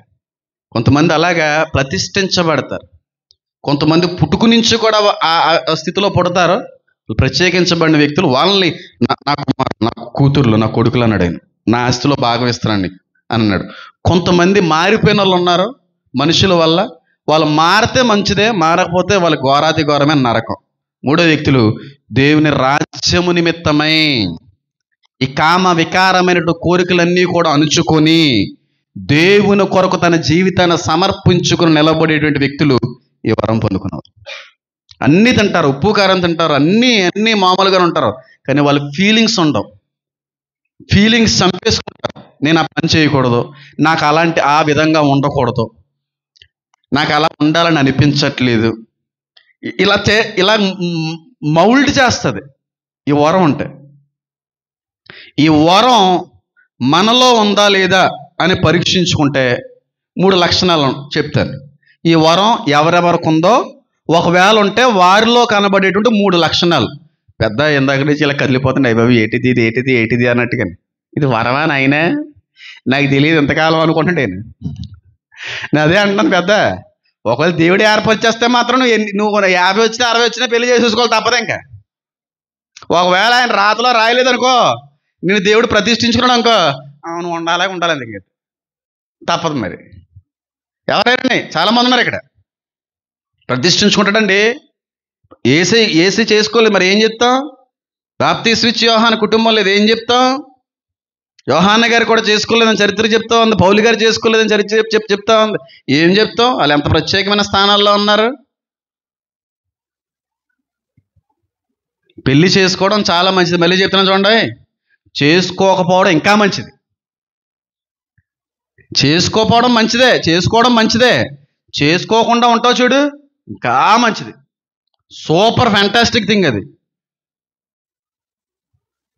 ఇలా చెప్పారు, అన్నయ్య వాక్యం చెప్పారు కనుక ఇంక చచ్చికెళ్ళడం మానండి అంటారు వాళ్ళు ఇంట్లో వాళ్ళు. ఇలాంటివి చెప్పకండి, అవసరమైనయే. ఇలాగ అర్థమయ్యేలా చెప్పగలిగితే చెప్పండి. పెళ్లి చేసుకోకుండా ఉండిపోమంటున్నారు అన్నయ్య అని చెప్పారు, ఇంకా ముందే చర్చి మానేయమంటారు ఇంట్లో వాళ్ళు. ఆడపిల్లల జాగ్రత్త. ఈ వరం ఉన్నటువంటి వ్యక్తుల్లో కనబడే 3 లక్షణాలు. టైం లేదు కాబట్టి 10 నిమిషాల్లో చెప్పి ముగించుకోవడానికి ప్రయత్నిస్తాను. ఈ వరం ఉంటే, ఈ వరం అనేటువంటిది కానీ నీలో దేవుడు అనుగ్రహిస్తే, మళ్ళీ చెప్తున్నాను, నువ్వు పుట్టుక మగాడివే, కానీ ఆడదాని మీద మాత్రం వ్యామోహం కలగదు. నువ్వు పుట్టుక మగాడివే, కానీ ఆడదానం ముట్టకుండా కూడా నువ్వు బ్రతకగలవు. నువ్వు పుట్టుకు నుంచి కూడా ఒక మగాడిగానే పుట్టావు, కానీ ఆడదాంతో మాత్రం ఎప్పుడూ పాపం చేయలేదు. చెయ్యి లేవు, ముట్ట లేవు, ఉండిపోతావు. అలాగే ఎంతకాలం ఉండిపోతావు. అంత సెల్ఫ్ కంట్రోల్ ఉంటుంది వాళ్ళకి, వీళ్ళ శరీరం మీద. అంత అద్భుతమైన ఆశానిగ్రహం కలిగి ఉంటారు వాళ్ళు. ఏ విధమైన కామక్రోధమైన కోరికలు వచ్చినా ఒక స్టేజ్కి వచ్చే సమయానికి దాన్ని పూర్తిగా చంపేసుకుంటారు. ఈ గిఫ్ట్ ఉంటే ఫస్ట్ క్వాలిఫికేషన్, ఫస్ట్ లక్షణం అది. ఫస్ట్ లక్షణం ఉండిపోతారు. అలాగా ఎంతకాలం ఉండిపోతారు, దేవునిలో కొనసాగుతూ ఉంటారు, రోజు రోజుకి భక్తులు ఎదుగుతూ ఉంటారు, ఆత్మీయంగా ఎదుగుతూ ఉంటారు, కానీ ఆ ఫీలింగ్స్ ఉండవు వాళ్ళకి. పెళ్లి చేసుకోవాలన్న ఆలోచన విధానం ఉండదు వాళ్ళకి. అసలు పెళ్ళి అనే కాన్సెప్ట్ నచ్చదు వాళ్ళకి. వివాహం అనే కాన్సెప్ట్ ఎప్పుడు ఒంటరిగానే ఉండాలనుకుంటారు, వాళ్ళు ఇండిపెండెంట్గానే ఉండాలనుకుంటారు, దేవుడి కొరకే బ్రతకాలనుకుంటారు. అలాగని చెప్పి పాపం మాత్రం చేయరు. ఎంతమందికి అర్థమైంది? ఉంటారు, మగవాళ్ళు ఉంటారు, ఆడవాళ్ళు ఉంటారు. ఇది మొట్టమొదటి క్వాలిఫికేషన్. రెండో క్వాలిఫికేషన్ ఏంటంటే వాళ్ళు దేవుని కొరకు నిలబడిపోతారు, పాపం చేయకుండా. దేవుని కొరకు పెళ్లి చేసుకుంటారో, సంసార జీవితాన్ని జరిగిస్తారో, కానీ ఒక స్టేజ్కి వచ్చేటప్పటికి దేవుల్లో బాగా ఎదిగిపోయిన తర్వాత, ఆత్మీయంగా బాగా పరిపక్వతలోకి వెళ్ళిపోయిన తర్వాత ఈ వరం కానీ వాళ్ళకి అనుగ్రహించబడితే, మళ్ళీ చెప్తున్నాను చూడండి, భార్య ఉన్నప్పటికీ భార్యని కలవలేరు, భర్త ఉన్నప్పటికీ భర్తని కలవలేరు. వాళ్ళిద్దరు సమ్మతి చొప్పున వేరువేరుగా ఉండడానికి ఇష్టపడతారు. మీరు చెప్తే నమ్మరు, అలాంటి వాళ్ళు ఉంటారు. భార్య భర్తలే, కానీ శారీరకంగా కలుసుకోకుండా చాలా పవిత్రంగా జీవించే వ్యక్తులు కూడా ఉన్నారు, నేను చూశాను. అలాగని చెప్పి అలా ఉంటూ మళ్ళీ ఇంకొక వ్యక్తితో ఏ విధమైన పాపం చేయలేరు వాళ్ళు. అసలు ఆ డిజైరే ఉండదు వాళ్ళకి. ఇంక పూర్తిగా దేవుల్లో లీనమైపోయాం అనుకోండి, లోక సంబంధమైన ఆలోచనలు ఉంటాయా? శరీరాశ ఉంటుందా? నేత్రాశ ఉంటుందా? ఉంటుందా? జీవపు డమ్మం ఉంటుందా? మీరు లోకంలో నుంచి ఏం చేయబడిన వారు? వేరు చేయబడిన వాళ్ళు. పూర్తిగా ఆత్మీయంగా లీనమైపోతే, నిజంగా ఆత్మవశులు అయిపోతే, ఆత్మలో ఇంక పూర్తిగా మునిగిపోతే ఇహ సంబంధమైన ఆలోచనలు ఉండవు. అప్పటి నుంచి పై వాటిని మాత్రమే వాళ్ళు ఏం చేస్తూ ఉంటారు? వెతుకుతూ ఉంటారు. శరీర సంబంధమైన డిజైర్స్ వాళ్ళు కలిగి ఉండలేరు, లోక సంబంధమైనటువంటి ఆశలు కోరికలు వాళ్ళు కలిగి ఉండలేరు. నిరంతరము ప్రతిక్షణము దైవికమైన ఆలోచన మాత్రమే కలిగి ఉంటారు. అలాగని చెప్పి భర్తతో అలా కలవకుండా, భార్యతో కలవకుండా, ఇంక ఎవరితోనే కలవకుండా ఉండిపోగలరు. ఇంకా కోరిక చచ్చిపోయింది వాళ్ళలో. చచ్చిపోయి దేవుడి కొరకు ఉపయోగపడుతూ ఉంటారు. అధిక ప్రార్థనలో ఉండడం, పరిశుద్ధంగా జీవించడం, దేవుని యొక్క సహవాసంలో మరింతగా ఎక్కువ అవడం, దేవునితో ఎక్కువ గడపడం, ఆత్మవశులైపోతారు. ఇది రెండో క్వాలిఫికేషన్. కానీ వాళ్ళు మాత్రం ఇంకొక వ్యక్తితో చేయడం కానీ, మళ్ళీ సంవత్సరానికో 2 సంవత్సరాలకో కలవడం కానీ అసలు ఉండదు. ఇంకా బంద్ అయిపోతుంది. నేను ఫేర్గా మాట్లాడుతున్నాను. ఇంకా అసలు చేసుకోరు వాళ్ళు, అసలు కలుసుకోరు మొగుడు పిల్లలు ఇద్దరు. అయితే మొగుడులు భర్త గారికి ఇస్తే వరం భర్త గారు ఉండిపోగలరు, భార్య గారికి ఇస్తే భార్య గారు ఉండిపోగలరు. అది వరం. కానీ కొంతమంది అనుకుంటారు, నా భర్తను బాధ పెడుతున్నాను, నా భార్య గారిని అలా బాధ పెట్టకూడదు. భార్య యొక్క శరీరం మీద భర్త గారికి అధికారం ఉంది, భార్య గారి యొక్క శరీరం మీద భర్త గారికి, భర్త గారి శరీరం మీద భార్య గారికి ఉంది. కానీ ఇద్దరు సమ్మతిస్తే ఉండండి. అలాగా ఇద్దరి మధ్యలో కూడా సమ్మతం లేకపోతే మాత్రం ఒకళ్ళొకళ్ళు ఏ విధంగా ఇబ్బంది పెట్టుకోకండి. అలా ఉండడం కూడా చాలా గొప్ప విషయం. కానీ ఇక్కడతో అయిపోయిందని అనుకుంటారు. కానీ చాలామందికి తెలియని విషయం ఏంటంటే, ఈ గిఫ్ట్ ఆఫ్ సెలిబసీలో, లేదంటే ఇలా పవిత్రంగా నిలిచిపోయేటువంటి ఆ వరంలో కొంతమంది పెళ్లి చేసుకుని భర్తలు పోగొట్టుకున్న వ్యక్తులు కూడా ఇలా నిలబడగలరు. వాళ్ళు కూడా ఈ వరం పొందుకున్న వ్యక్తుల్లో కొంతమంది ఉంటారు. అందుకే పౌలు అంటాడు, ఇందాక మాట చదువుతున్నాను చూడండి, నేను చదువుతున్నాను 8వ అధ్యాయం 7వ అధ్యాయం 8వ వచనం. నా వలె నుండుట వారికి మేలుని పెండ్లి కాని వారితోనూ, ఎవరితోనూ? ఇంకొకరితో, విధవరాండ్రతో. విధవరాండ్రేంటి? నా వలె ఉండాలని పెళ్లి కాని వారితో చెప్పారు. మంచిదే, సంతోషం. పౌలు గారు పెళ్లి చేసుకోలేదు అనుకోండి, నా వల్ల మీరు కూడా పెళ్లి చేసుకోకుండా ఉండిపోండ్రంటే మంచిదే. కానీ అక్కడ ఇంకొక వర్డ్ యూజ్ చేసి ఏంటంటే విధవరాండ్రు అన్నాడు. విధవరాండ్రు అనేటువంటి వాళ్ళు ఎవరో? విధవలు ఎవరో? భర్తను కోల్పోయిన వాళ్ళు. మరి అదేంటి? భర్తను కోల్పోయామంటే పెళ్లి చేసుకున్నట్టే కదా అని అర్థం. మరి ఈ వరం ఎలా కలిగి ఉన్నట్టు వాళ్ళు? ఎంతమందికి అర్థమైంది నేను చెప్తుంది? లేకపోతే వేరే లెవెల్లో వెళ్తాను. మళ్ళీ చదువుతున్నాను చూడండి, జాగ్రత్తగా చదవండి. నా వలె నుండుట వారికి మంచిది, పెండ్లి కారి వారితోనూ విధవరాండ్రతోనూ ఏం చేస్తున్నాను? చెప్తున్నాను. నేను పెళ్లి చేసుకోలేదు కాబట్టి మీకు పెళ్ళి అవ్వలేదు కదా, కంగారు పడకండి. నాకులాగే ఉండగలిగితే ఉండిపోండి, చాలా మంచిది. కానీ విధవరాలు కూడా ఉన్నారు కదా, మీకు మంచిది, మీరు మంచి చేస్తున్నారు. అదేంటి విధవరాండ్రు అంటే ఆల్రెడీ పెళ్ళైనట్టే కదా. పెళ్ళి భర్తను కోల్పోతే విధవ అవుతుంది. అసలే పెళ్ళే కాలేదనుకో విధవరాండ్రు ఎందుకు అవుతుంది? యవనరాండ్రు అవుద్ది.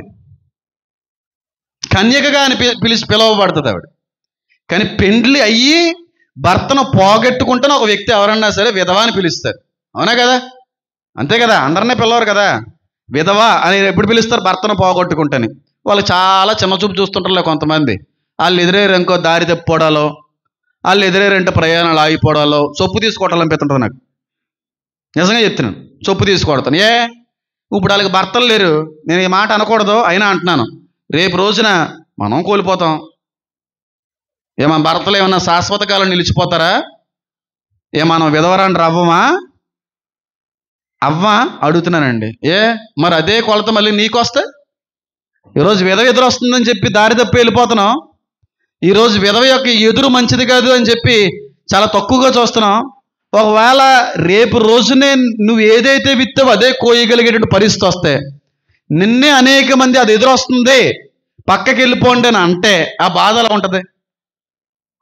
చాలా భయంకరంగా ఉంటుంది. నాకు అలాంటి వాళ్ళు ఎవరన్నా కనపడ్డారనుకో, నేను ప్రయాణం చేయను. మీకులాగే కారు ఆగిపోయి మీరు ముందుకు వస్తే నేను వెళ్తాను, లేదంటే ఆగిపోతాను. నేను వెళ్ళిపోతున్నాను బయటికి, ఆగిపోతారు. అక్కడ ముక్కు మొఖం తినలో ఆగిపోతారు. సచ్చిలో కొంతమంది వచ్చేవాళ్ళు కూడా ఆగిపోతారు. చెట్టు వారికి వెళ్ళిపోయి నిలబడతారు. కారు దిగి మీరు వస్తారా, నేను ఆగిపోయి లోపల కారు పెట్టేనా? ఇన్నిసార్లు అన్నాను. అలా కాదు బాబు, మీకు తెలియదు బాబు, నాకు అన్నీ తెలుసు. మీరు ఎదురవుతే ఇంకా మంచి జరుగుతుంది నాకు. మీరు ఎదురవుతే ఇంకా మంచి జరుగుతుంది నాకు. ఏడుతో పోతుంటారు. ఎంత చిన్న చూపు చూస్తుంటారండి. క్రైస్తవ సమాజంలో కూడా ఉందండి ఈ దిక్కుమాల పద్ధతి. దేవుని యొక్క చిత్తం, భర్తను తీసుకున్నాడు, భర్త వెళ్ళిపోయి దేవుని రాజ్యంలో ఉన్నాడు, ఆవిడ ఒంటరిగా ఉంది, పోషిస్తున్నాడు, వాళ్ళని ఆదరిస్తున్నాడు, వాళ్ళ యందు దేవుడు కనికరం కలిగి ఉన్నాడు, వాళ్ళ పైన ప్రత్యేకమైన శ్రద్ధ చూపుతున్నాడు. అలాంటి వ్యక్తులు మనం ఎలా చేస్తున్నాం? తృణీకరిస్తూ మాట్లాడుతుంటాం, విసర్జిస్తూ మాట్లాడుతూ ఉంటాం, చిన్న చూపు చూస్తూ మాట్లాడుతుంటాం. ఒక మాట చెప్తున్నాను, రేపు నీవు కూడా చాలా ఇబ్బంది పడతావు. ఆ బాధ ఎలా ఉంటుందో కోల్పోయిన వ్యక్తులకే తెలుస్తుంది.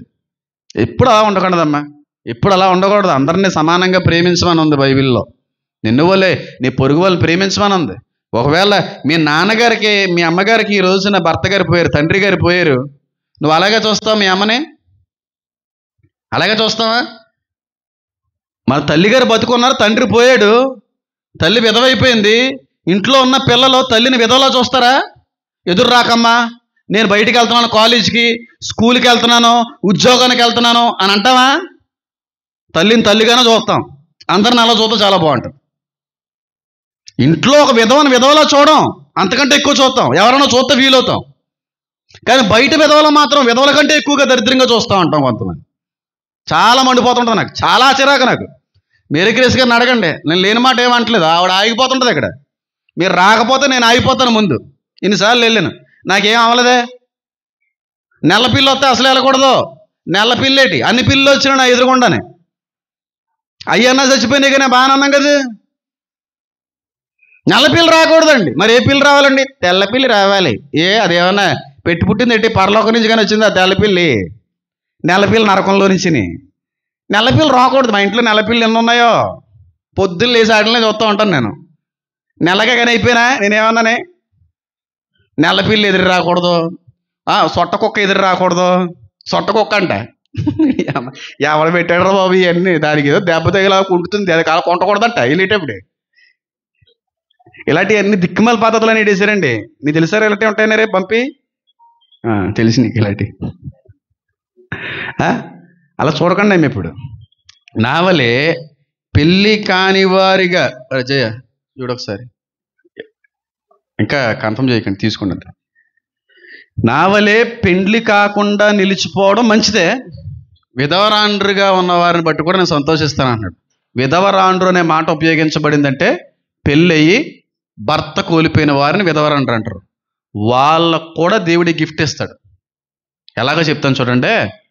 భర్త లేడు, భర్త దూరం అయిపోయాడు, కానీ ఎన్ని ఆశలు వచ్చినా, ఎన్ని కోరికలు శరీరంలో పుట్టినా ఆ భార్య ఇంకొక వ్యక్తిని మాత్రం ముట్టుకోదు, ఉండిపోగలదు ఆ వరం ఉంటే.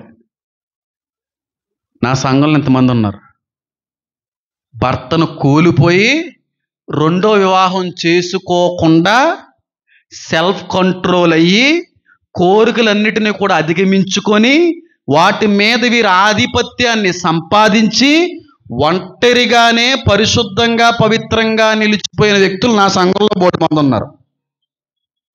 నా సంఘంలో బోల్డ్ మంది ఉన్నారు. వాళ్ళు పెళ్లి చేసుకోకపోవడం వేరే విషయం. అలాగని చెప్పి ఏ పురుష సంయోగం కూడా ఎరగకుండా ఆ దినము మొదలు ఈ రోజు వరకు ఏ విధమైనటువంటి కామ వికారమైన కోరికలు వచ్చినా చంపేసుకొని నిలబడ్డారు. చూడు, ఈ వరం ఉంటేనే అవుద్ది. ఈ వరం లేకపోతే ఉండలేరు. పేర్లు చెప్పమంటే ఇంత పేర్లు చెప్పగలరు, ఎంతమంది పేర్లు చెప్పగలరు. భర్తలు కోల్పోయారు, తినేది కారం ఉప్పే, కానీ అస్సలు ఒప్పుకోరు. ఇంకా ఆలోచన వేరే మగోడి మీదకి వెళ్దాం, వేరే మగాడితో కలవడానికి ఇష్టపడదు. అలాగని చెప్పి ఉండలేకపోతున్నాం అని చెప్పి ఏ మగవాడినైనా పెళ్లి చేసుకోవడానికి సైతం వీళ్ళు ఇష్టపడరు. ఈ వరం ఉంటే ఎంతమంది ఉన్నారు చెప్పనా? అది కుమారి అమ్మ, సంతోషి, వినయరత్నం, ఇంకా చాలామంది ఉన్నారు. అంటే భర్త పోయిన తర్వాత రింగ్ లేసాలు వేసనాలు కాదండి, వేసాలు వేయకుండా నిలబడిన గురించి మాట్లాడుతున్నాను నేను. ఉన్నారు. రూతు, దేవమణి గారు ఎత్తకూడదు, ఆవిడ పెద్ద ఆవిడ అయిపోయింది. ఆవిడ ఉండకపోతే మనం ఉంటామే? బైబిల్లో ఉన్నదే 60 సంవత్సరాలు వచ్చిన వాళ్ళు అయితే ఆడవాళ్ళని అయితే పరిచయంలో చేర్చుకోండి, అంతకంటే ముందు అయితే మాత్రం చేర్చుకోవద్దని కూడా అన్నాడు పౌలు. ఎందుకు లేనిపోయిన ఇబ్బందులు లేనిపోయిన నిందలు వస్తాయరా అన్నాడు. 60 సంవత్సరాలు వచ్చిన తర్వాత ఆడవాళ్ళ సంవత్సరంలో ఓ పరిచయంలో నిలబెట్టుకున్నాడు. అలా స్థానం ఏమన్నాడు. ఉన్నారు కొంతమంది నిష్కలంకమైన జీవితాన్ని కొనసాగిస్తున్నటువంటి వ్యక్తులు. భర్తలు కూలిపోయినప్పటికీ కూడా అవకాశం తీసుకోకుండా, భర్తలు దూరం అయిపోయినప్పుడు కూడా శరీర సంబంధమైన యాచనలు చంపుకొని పవిత్రంగా పరిశుద్ధంగా ఈ రోజుకి కూడా నిలబడేటువంటి వ్యక్తులు ఉన్నారు. వాళ్ళలో ఉన్నది ఈ వరమే. వీళ్ళు ప్రత్యేకించబడిన వ్యక్తులు. వాళ్ళు నూతన సృష్టి, నూతన జన్మ వాళ్ళది. వాళ్ళకి చాలా ప్రత్యేకమైన స్థానాలు ఉంటాయి దేవుని రాజ్యంలో. అంతేగాని భర్త లేరు కదండి, చిన్న వయసులోనే పోయారు కదండి, పిల్లలేమో చూస్తే చిన్నవాళ్ళు కదండి, మరి ఒంటరిగా ఎలా ఉంటానండి, నాకంటూ ఏ తోడన్నా ఉండాలి కదండి అని చేసేసుకుంటారు. చూడండి, తప్పేం కాదు, కానీ అది కూడా చేసుకోకుండా నిలబడతారు. చూడండి, సూపరాలు. చిన్న వయసులో భర్తను కోల్పోయినా అన్నీ చంపుకొని జీవిస్తారు. చూడండి, సూపరాలు. వరం ఉంటే మాత్రమే జరుగుతుంది, వరం లేకపోతే పని అవుతుంది. వాళ్ళ ఫీలింగ్స్ రావండి. శరీరంలో ఫీలింగ్ రానోడు ఎవడన్నా అన్నాడంటే సచ్చినోడికే. బతుకున్న ప్రతి ఒక్కడికి వద్ద ఫీలింగ్, అందరికీ వస్తాయి, కానీ అట్లా చంపుకోవాలి. ఉప్పు కారం తింటున్నప్పుడు రాదా ఫీలింగ్? రాదరే తమ్ముడు, ఎవరికైనా వస్తాయి. ఆ శోధన జయించమన్నాడు. అందుకే వాళ్ళందరికీ రాలేదంటారా? తల్లి సామాన్లు కాబట్టి నేను మాట్లాడుతున్నాను ఫ్రీగానే. ఖచ్చితంగా వచ్చి ఉంటాయి, కానీ నిగ్రహంతో ఏం చేశారు వాటిని అధిమించి. వరం ఉంటే పని అవుద్ది. పెండ్లి అయిపోయిన తర్వాత భర్తను కూలిపోయిన విధవరాండ్రు మరొక వ్యక్తిని పెళ్లి చేసుకోకుండా కూడా జీవించగలరు, మరొక వ్యక్తితో పాపం చేయకుండా కూడా జీవించగలరు. ఏ వ్యక్తి యొక్క సాంగత్యం లేకుండా పరిశుద్ధంగా పవిత్రంగా జీవించే ఆడవాళ్ళు కూడా నా కూతుర్లు అన్నాడు ఆయన. నా సంఘంలో ఉన్న బోల్డ్ మంది వరాలు కలిగిన ఉన్నారు, బోల్డ్ మంది ఉన్నారు రకాల మంది. ఒకవేళ ఉండలేకపోగా, ఒకవేళ మ్యానిపులేషన్కి పడిపోయి, సెడిక్షన్కి పడిపోయి, వాళ్ళ ట్రాప్కి పడిపోయి ఇంక తీర్చేసుకుంటే ఆ కోరికని వాళ్ళు పక్కకి గెంటేస్తాడు దేవుడు, అలాగది. కానీ భర్త కన్ను మూసింది మొదలు ఈ విధవరాండ్రు కళ్ళు మూసేంత వరకు మరి ఏ ఇతర పురుషుల్ని కూడా చూడకుండా కూడకుండా నిలుస్తారు. చూడండి, వాళ్ళకి దేవుని రాజ్యంలో స్థానం గొప్పది. అది ఉండాలంటే, అలా నిలబడాలంటే కూడా చాలా కష్టం. వరం ఇస్తాడు అలా నిలబడడానికి. దేవుడు ప్రతిష్ఠించుకున్నాడు, ఏర్పరుచుకున్నాడు. అలాగే మనం ఏం చేస్తున్నాం, దాన్ని మనం ఉండాలి చేయాలనుకుంటే చాలా కష్టమైన విషయం. అది చాలా కష్టమైన విషయం. అసలు భర్త చనిపోయిన తర్వాత భార్య ఇంకో పురుషుని చేసుకోకూడదు. ఫేర్గా మాట్లాడుతున్నాం. భార్య భర్తలు అసలు విడాకులు తీసుకోకూడదు. ఒకవేళ విడాకులు తీసుకోవాల్సి వస్తే భార్య వ్యభిచారం చేస్తున్నప్పుడు, ఏ అక్రమ సంబంధం పెట్టుకున్నప్పుడు దొరికేస్తే తీసుకోవాలి. అది కూడా ఇక తప్పకిచ్చాడు ఆ చట్టం. దేవుడికి అది కూడా ఇష్టం లేదు. దేవుడికి క్షమాపణ గుణం కలిగిన దేవుడు ఆయన. మార్చుకున్నాడు. అవునా కదా? లేరా బైబిల్ అలాగా? ఎవరు చేసుకున్న భార్య ఎన్నిసార్లు బయటికి వెళ్ళిపోయి అంతమంది ఎన్ని ఆశలు వేసినా సరే తెచ్చుకుని మళ్ళీ చేసుకున్నాడు? ఎవరు? మరి చేసుకున్నాడు వ్యభిచారిని, మంచి కాపురం మంచి జీవితాన్ని ఇచ్చాడు, మళ్ళీ వెళ్ళిపోయింది బయటికి. మళ్ళీ వెళ్ళిపోయింది. అంటే సంఘానికైనా దేవునికి పూల్చి చెప్పడం యెహోషువ గ్రంథం అనుకోండి, అస్సలు చేసుకోకూడదు. అస్సలు నిలబడిపోవాలి. అలా భర్త కన్ను మూసాడా భార్య నిలబడిపోవాలి, భార్య కన్ను మూసిందా భర్త నిలబడిపోవాలి. నిలబడగలిగితే దేవుడి దృష్టిలో వాళ్ళు పొందుకున్న స్థానం నేను వివరించలేనమ్మా, నేను వివరించలేను. నాకంటే మాకంటే బైబిల్లో ఉన్న ప్రవక్తల కంటే గొప్పలు వీరు. అలా నిలబడినటువంటి తల్లుల గురించి మాట్లాడుతున్నాను. నాకంటే గొప్పలు, మాకంటే గొప్పలు మీరు. అలా నిలబడగలిగితే పెళ్ళి ఒకటే కాదు, ఏ విధమైన సంబంధం కూడా పెట్టుకోకుండానే ఆ కోరికలు చంపేసుకొని ఉండగలిగితే మీకు దేవుని రాజ్యంలో అందించే స్థానాల్లో నేను వివరించలేను, ఏ విధంగా వర్ణించలేను. అంత అద్భుతమైన స్థానం, చాలా గొప్ప స్థానం. ఇంకా వాళ్ళకి ఇంకా హై కేటగిరీలో ఉంటారు వాళ్ళందరూ కూడా. హై కేటగిరీలో కొంతమంది ఉండలేరు, పిల్లల గురించో లేకపోతే నిజంగానే శరీర కోరికలు అణుచుకోలేకో ఇంకో కారణాలను బట్టో తల్లిదండ్రుల యొక్క ప్రలోభాన్ని బట్టో వాళ్ళు చేసేసుకుంటారు. ఇక తప్పక వాళ్ళు మాత్రం వెళ్ళరు ఈ కేటగిరీలో. కానీ చేసుకోకుండా ఉండిపోతే మాత్రం వాళ్ళు దేవుడు దీవిస్తాడు, ఒక రేంజ్లో దీవిస్తాడు, చాలా ప్రత్యేకమైన స్థానం ఇస్తాడు వాళ్ళకి. ఇంక ఏ విధమైనటువంటి రీతిలో కూడా మరొక పురుషుని యొక్క సహవాసం కోరకుండా, మరొక స్త్రీ యొక్క సహవాసం కోరకుండా. పాస్టర్ గారు మీరు ఒక మాటలో చెప్పండి, భర్త గారు చనిపోతే చేసుకోవచ్చా చేసుకోకూడదా? నేనైతే చేసుకోకూడదని చెప్తాను, నిలబడిపోమని చెప్తాను. ఒకవేళ చేసుకున్న నిజంగా భర్త మీద ప్రేమ ఉంటే మరొక వ్యక్తిని ఆ ప్లేస్లో ఊహించలేదు. నిజమైన ఆడదైతే ఊహించలేదు. మగవాడు వేరే, ఆ మగవాడికి ఆడ గుర్రంతో పోల్చాడు దేవుడు, రంకులు వేస్తారని చెప్పి. అందుకే అది ఒక శాపం కూడానే. నీ భర్త మీద నీకు ఏం కలుగుతుంది అన్నాడు దేవుడు. మగవాడు అలా అలా అలా ఉండాలని నేను అనట్లేదు, చెప్తున్నాను. కొన్ని చెప్తే కూడా తప్పు అనర్థాలు వస్తాయి కాబట్టి చెప్పట్లేదు నేను. అంత ఉంది. నిలబడగలిగితే నిలబడిపోండి, పెళ్లి చేసుకోకుండా ఉండిపోవాలి, ఉండగలను అని అనుకుంటే ఉండండి, సంతోషమే. పెళ్లి చేసుకునే అవకాశం లేదా దేవుడు ఒకవేళ ఆ విధంగా, ఇంకా సంతోషమే.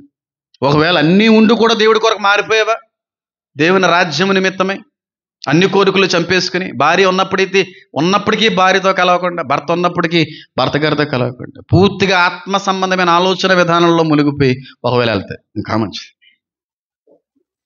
ఇంకా మంచిది. అంతేగాని నేను పెళ్లి చేసుకోలేదండి, నేను బ్రహ్మచారినండి, నిష్ట బ్రహ్మచారినండి, వారంకో దాని దగ్గరికి వెళ్తుంటానండి, అలా బ్రహ్మచారులు అనరు, తిరుగుబోతులు అంటారు వాళ్ళని. కొంతమంది ఉన్నారు పెద్ద పెద్ద రాజకీయవేత్తలే, మన దేశాన్ని ఏకంగా నాయకుడిగా నిలబడిపోతాం అనుకున్నా. ఆయన బ్రహ్మచారి, పెళ్లి చేసుకోలేదు, ఎంతమందితో ఎన్ని ఆశలు వేస్తాడో నాకు తెలుసు. అలా బ్రహ్మచారులు ఎలా అవుతారు? పెళ్లి చేసుకోకపోతే ఏం బ్రహ్మచారి అయిపోయాడు, ఆడదాన్ని ముట్టకపోతే బ్రహ్మచారి అవుతాడు. పెళ్లి చేసుకోకుండా ఉండడం బ్రహ్మచారి తత్వం అంటారు చాలా మంది. కాదు, ఆడదాన్ని ముట్టకుండా ఉండడం బ్రహ్మచారి తత్వం. అలాంటి వాళ్ళకి దేవుడి స్థానం ఇస్తాడు. కాబట్టి ఒకవేళ ఈ వారం ఎవరికైనా ఇక్కడ ఇచ్చారనుకో, మీరు ఎన్ని సంబంధాలు చూసినా పెళ్లి మాత్రం అవదరా మీకు.